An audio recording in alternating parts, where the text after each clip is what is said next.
falando sobre os erros, sobre ganância, por exemplo, como é que eu sei que ela tá chegando? Porque eu nunca sei se eu tô errando, entendeu? Porque se tu é ignorante em identificar esses princípios, tu vai cometer a ganância. Como é que eu faço pra eu identificar que eu tô cometendo a ganância se eu sou ignorante em relação à ganância? Eu tenho que me fuder? Ou eu tenho que ver a experiência de outra pessoa? Certo. Cara, eu acho que muitas vezes você vai precisar se ferrar, com certeza. Então, eu, por exemplo, me ferrei aos 18 anos quando eu quebrei na Bolsa de Valores. Eu estava sendo ganancioso, mas precisei quebrar para aprender. Uhum. O problema é que não necessariamente errar vai te fazer aprender. Você precisa estar aberto a enxergar o erro como um aprendizado. Senão você vai entender como a culpa de um terceiro. Uhum. Senão você vai entender que, na verdade, esse erro não é culpa sua, foi culpa do mercado. Foi culpa da política. Foi culpa de um terceiro, foi culpa do vento, foi culpa de qualquer outra coisa, menos de você. Né? Então, não basta só errar para aprender, basta querer evoluir. Né? E com o tempo, conforme você entende que buscar conhecimento é algo que tem que fazer parte do seu dia a dia, e buscar conhecimento não necessariamente tem a ver só com leitura, tem a ver com, às vezes, eu trocar uma ideia com você e ter uma postura ativa de tudo que você falar eu absorver como alguém que quer aprender e crescer. Né? Quando eu estiver vendo um filme, a mesma coisa, uma série, conversando com alguém, fazer perguntas, às vezes mais perguntas do que respostas, né? É uma postura ativa essa de aprender e conhecer, ela vai te ajudar a identificar várias coisas. É difícil você identificar quando você está ganancioso se você nem sabe o que é a ganância ou se você não entende que isso é um risco para você. Né? Uhum. Então é como eu pegar e perguntar para você assim, pô, busca eu tô usando alguma coisa amarela no meu corpo e você nem tinha parado de pensar nisso, mas agora que eu falei amarelo, você começa a pensar e filtrar amarelo e você vai encontrar alguma coisa, algum detalhe amarelo. Né? Por quê? Porque agora você está buscando isso. Então você precisa ter algumas indicações do que buscar. E quando você entende que a ganância é ruim, você começa a identificar isso na sua vida. Como você identifica a ganância? Como você sabe que você está ganancioso? Né? Para mim, a ganância, o medo e a impaciência, elas sempre vão te gerar prejuízos. Tá? Então, quando alguém te oferece algum negócio, como uma pirâmide, na maioria das vezes as pessoas elas entram em algum momento da vida, né? Só que elas entram porque elas ferem o princípio da ganância. Então uma pergunta para você é, eu estou ganancioso?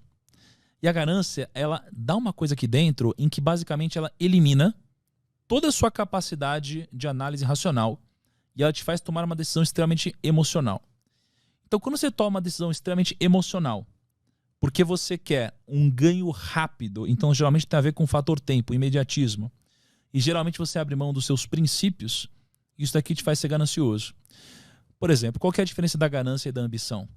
Imagina que tem a ambição aqui, que é bom, e se tem a ganância, que é ruim. O que está entre elas? A ética. Então quando você rompe o limite da ética, você está ganancioso. É quando você se coloca num ponto em que você é capaz de fazer o outro perder dinheiro para você ganhar.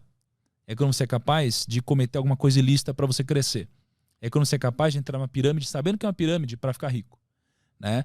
É quando você é capaz de vender alguma coisa prometendo algo que você não vai entregar para você ficar rico. E o outro não. Uhum. Isso é ganância. Né? Então, se você tiver a vontade genuína de respeitar esses princípios, entender que isso é melhor para você e que o ganancioso ele vai ter um ganho no curto prazo, mas vai abrir mão do longo prazo, você vai conseguir fazer uma autorreflexão.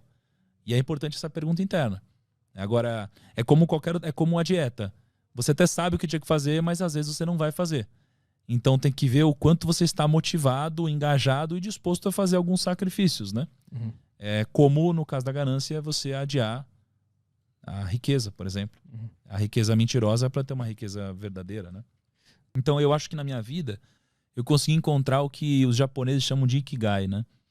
Ikigai é quando você consegue encontrar um ponto em que o que você faz você gosta, o que você faz você ganha dinheiro, você é bem pago, o que você faz o mundo precisa e o que você faz a sua audiência ela gosta, os seus clientes precisam, eles pagam por isso, né? E então eu encontrei esse ponto aqui. Uhum. Né? E como eu encontrei isso, na minha vida tudo fica muito mais fácil. Porque as pessoas falam que a busca pelo dinheiro é ruim, e eu acho que não. Eu acho que a busca pelo dinheiro é muito boa. Não vejo problema em você ter o dinheiro como objetivo. O único ponto eu já fiz isso, e quando eu cheguei lá, eu descobri que não era só isso. Tem algo depois, tem algo além. Mas é muito fácil falar depois que você chegou. Antes não é. Porque o pessoal pergunta, o dinheiro compra a felicidade? E eu acho que compra. Porque se você for na rua agora, ou quase todas as pessoas que você conhece, e perguntar qual é o seu sonho, todo mundo vai falar as mesmas coisas. Eu queria ter esse carro, eu queria ter a minha casa, eu queria que meus filhos tivessem educação, tivessem segurança, queria viajar, queria ter um PlayStation 5. Todos os sonhos que essas pessoas vão citar, geralmente são compráveis. Então o dinheiro ele compra todos esses sonhos que as pessoas falaram. Só que depois que você comprar esses sonhos, as pessoas vão perceber que tem algo a mais. Algo que talvez você só consiga perceber quando você chegar lá. Mas o dinheiro e fazer o que eu gosto, por opção e não por obrigação, me permite ter uma vida muito mais leve. Então, eu tenho certeza que eu trabalho muito mais hoje do que antes. Mas eu também tenho uma cabeça muito mais leve do que a que eu tinha antes, por causa disso. O que é esse além? O que tem depois do dinheiro? Acho que isso é particular, depende de cada um. No meu caso, o que tem depois do dinheiro é eu entender que é mais importante hoje eu desempenhar o que eu faço com excelência do que eu desempenhar o que eu faço para ganhar muito dinheiro. Então, eu trabalho no ramo da educação hoje. Eu sou um investidor, eu amo isso, mas hoje eu trabalho majoritariamente no campo da educação. Então, o meu tesão de vida é educar as pessoas, ensinar as pessoas a investirem. É eu chegar aqui e você falar para mim que, um dos motivos de você ter começado a investir foi ter assistido o que eu produzo. Isso é um tesão para mim. É por isso que eu continuo fazendo hoje. Então, para mim é isso. Para mim é educação financeira. Para mim é ensinar as pessoas. Para mim é eu receber os depoimentos que eu recebo.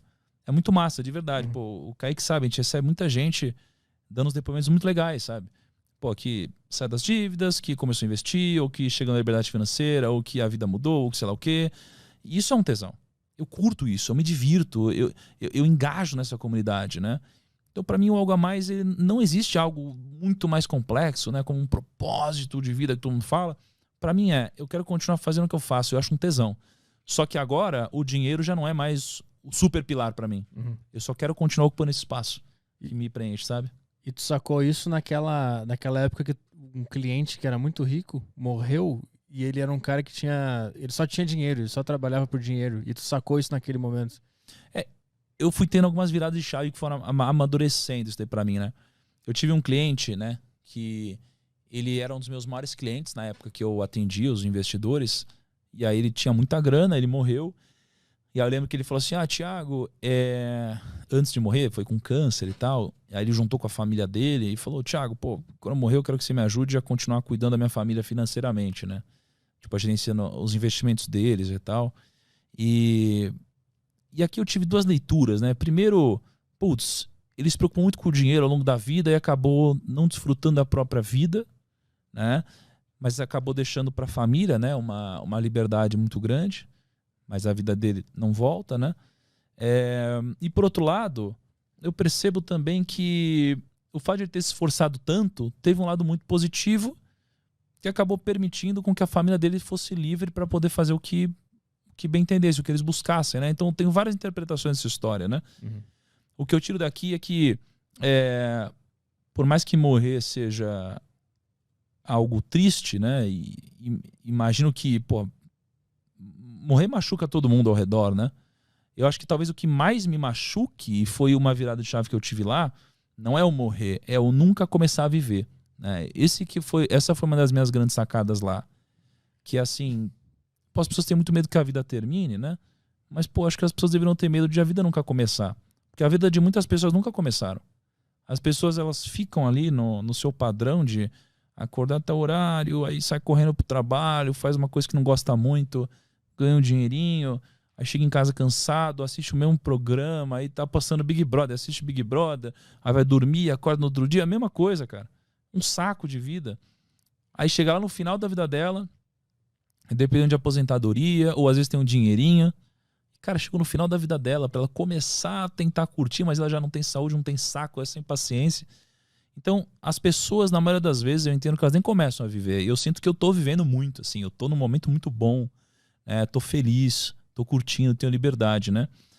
Então, aqui eu tive uma virada de chave, né, de propósito, de que, eu quero que as pessoas elas possam viver de verdade. Não que elas invistam para que no futuro, quando elas tiverem 80 anos, elas pensem em se aposentar. Não, eu quero que elas vivam, né? Então, é criar um balanço entre você gerenciar suas finanças, sua grana, e ao mesmo tempo você conseguir viver.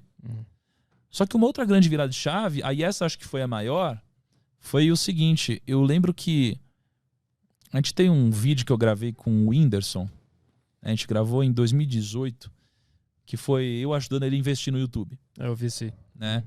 E esse vídeo foi muito massa. E aí ele me contou um pouco ali do negócio do Nordeste e tal. E a gente gravou de novo em 2019. Então o Whindersson sempre teve essa parada muito forte do Nordeste, ajudar as pessoas. Ele é uma pessoa que faz muita doação e tal. Aliás, a gente é meio vizinho agora. Então, assim, teve essa coisa da doação de Nordeste, não sei o que lá. E eu nunca entendi direito, sabe? O que ele quis dizer com aquilo, como que ele simpatizava tanto com aquilo. Até que um dia eu fui palestrar no Nordeste. Né? Eu lancei o meu livro do 1 milhão, foi acho que em 2018. E aí eu rodei, né, o Brasil. E aí um dos lugares que eu fui foi pro Nordeste. E eu lembro que eu tava de madrugada num hotel depois de uma noite de autógrafos do livro de lançamento. Foi muito legal. Cara, e aí era, sei lá, devia ser 3 da manhã. Não sei se era 3 da manhã, 1 da manhã, mas era de madrugada. E eu tava no hotel. E a gente acha que ser famoso, entre aspas, ou fazer esse tipo de coisa é muito... Você tá sempre com a galera e tal, mas é muito solitário. Porque no final dos contos você tá sempre sozinho no hotel. Né? E aí, cara, eu lembro que eu tava lá de madrugada no hotel, porra, olhando pra uma avenida que tinha, não sei o nome, tinha uma avenidona. E aí essa avenida tava lotada, cara, de madrugada. E era sábado. Eu falei, nossa, olha essa galera, sábado, lotado, né? Aí eu comecei a ficar refletindo na galera, tinha pedido uma comida lá do hotel, fiquei viajando. Eu falei, pô, essa galera aqui deve estar indo pra uma balada agora, alguma coisa assim, pra extravasar. Por quê? Porque a semana deles deve ter sido um saco. Deve ter sido uma merda, fazendo uma coisa que eles não gostam, trabalhando pra um chefe que eles não gostam, pra não ganhar nada. Né? E aí eles vão acordar de ressaca no domingo, vão passar o dia inteiro meio de ressaca, e puto que amanhã é segunda. Aí vai começar a segunda, eles vão começar uma semana que vai ser triste pra chegar sexta-feira e falar, sexta-feira. Arregaçar sexta, arregaçar sábado e seguir o padrão. E aí nesse momento eu falei, cara, pô, eu tô fazendo o que eu faço pra dar liberdade pra essa galera, pô. Porque que absurdo, olha que vida ruim essa, né? É meio que você ficar na roda dos ratos, né? Que o Robert Kiyosaki falou e que antes dele já Napoleon Hill já tinha falado e tal. E eu falei, porra, é por isso que eu faço as coisas. Aí eu lembro que eu mandei um áudio pro Whindersson, mandei um áudio, sei lá, de 8 minutos, assim, meio quase chorando, sabe? Porra, Whindersson, agora eu entendo o que você quer dizer, cara, que foda, é por isso, eu descobri aqui e tal. E então foram tendo várias viradas de chave ao longo da minha história. Eu fui rodando o Brasil, fui conhecendo mais gente. Na internet, pô, interajo com muita gente mesmo. E hoje a gente acho que transcendeu um pouco o negócio das finanças, porque os feedbacks são os mais variados, cara. Desde assim, Petri, desde parei de fumar até coisas ligadas a suicídio, assim. Não é sobre isso o meu conteúdo, né? Mas, pô, me conectei melhor com a família, sei lá, a gente como casal, não sei o que lá. Pô, fiz um negócio, larguei um emprego que eu não gostava, criei coragem, comecei a empreender, até, obviamente, todos aqueles ligados a investimentos. Então, porra, é isso que eu faço hoje, assim. Eu fui descobrindo e as chaves foram virando. E acho que a gente vai aprimorando um pouco do nosso propósito, do que a gente faz de fato, sabe? Eu sou pago para aprender com as pessoas mais incríveis do mundo, né? Então, não só através de livros, mas, pô, eu converso com os maiores investidores do Brasil, uma das pessoas mais ricas do Brasil, empresários muito grandes. Eu sou pago para aprender com esses caras e trazer para minha audiência. Então, isso é incrível. Me divirto pra caramba. Eu sou muito feliz no que eu faço. E o que tu, em resumo, tudo que tu aprendeu com essas pessoas... as pessoas mais ricas do Brasil e do mundo também, tu também passou, tu fez aquele código da riqueza, né? Que tu conheceu várias pessoas que são muito bem-sucedidas e tal. De todas essas experiências, tu conseguiu resumir em um modo de enxergar a vida que essas pessoas têm em comum e por isso elas atingem o sucesso? O que é esse DNA, essa força que todo mundo tem em comum? Cara, é muito legal isso. Isso daqui dá algumas horas falando, né? Assim... Eu tenho uma tara de ir atrás do porquê que as pessoas de fato conseguem, né? Por que as pessoas conseguem enriquecer? Por que aquele cara é bilionário? Por que aquela mulher conseguiu montar uma empresa gigantesca? E aí, mais ou menos 6 anos para cá, foi quando eu comecei a de fato ir atrás das pessoas ativamente, né? Ir atrás de bilionário, ir atrás de, sei lá, prêmio Nobel, investidor e começar a estudar sobre isso, né? hoje, o que eu entendo sobre, né? Eu entendo que tem muitas similaridades entre essas pessoas, e aí eu criei um frame, né, na minha mente, e que não está só na minha mente, ele está registrado, e que eu uso para tomar decisões, né? Então, basicamente, imagina que a gente precisa entender sobre duas coisas. A gente precisa entender quais são as regras do jogo, e a gente precisa entender quais são as regras do sucesso, né? E aí, se você for pegar tudo que já me disseram na vida, e tudo que eu já pude observar das pessoas que conseguiram de alguma forma, e aqui a gente está falando de patrimônio, não de felicidade, por exemplo, por mais que eu acho que felicidade e patrimônio estão ligados, tá? Mas o que eu percebi é que existem essas duas coisas, né? Existem regras do jogo e regras do sucesso. O que tem por trás das regras do jogo, né? Imagina assim, acho que 2 dias atrás eu estava jogando tênis lá na casa do Ronaldo, né? Ele estava jogando tênis, não sei o que lá, um monte de gente, não sei o que lá. E aí, o Ronaldo, ele já ganhou o prêmio como o melhor jogador do mundo, eu acho que 2 vezes. Foi uma das pessoas mais incríveis no futebol. Um jogador incrível. Só que se no meio do jogo, mesmo com todo esse talento dele, ele pegasse uma bola com a mão no meio do jogo, ele ia tomar um cartão, ele ia ser expulso da partida. E não importa que ele era o Ronaldo. Porque se você fere as regras do jogo, você vai sair do jogo. Aí, acho que um dia foi eu e o Kaique, a gente foi pra Paris, né? A gente gravou lá com o Neymar também. Mesma coisa, um boleiro, tal, um cara que joga muito bem, ele é o Neymar. Se ele no meio do jogo pegar a bola com a mão, ele vai sair fora, vai tomar um cartão. Então, o que a gente aprende com isso? Que você primeiro precisa entender quais são as regras do jogo do seu segmento. E no mundo dos negócios, existem algumas regras do jogo. As regras do jogo, elas servem não para te jogar para frente, mas elas servem para não te tirar do jogo. Então, todas as pessoas bem-sucedidas que eu conheço e que tiveram um sucesso duradouro, não um sucesso explosivo, muito rápido, que subiu e caiu, elas acabam entendendo essas regras do jogo, né? E essas regras do jogo, elas se resumem a alguns princípios, né? Princípios muito simples.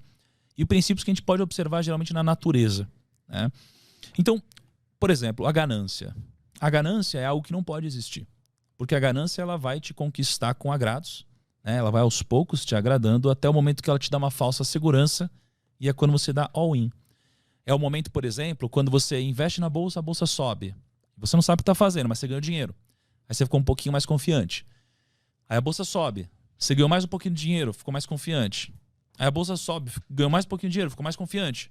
E aí você sente uma segurança tão grande que você dá all-in. Você coloca todo o seu dinheiro, esse é o momento que você vai para cima. E esse é o momento que geralmente acaba antecedendo uma crise. E aí você acabou de dar all-in e você perde. Isso acontece nos negócios, e isso acontece em quase tudo na nossa vida, né?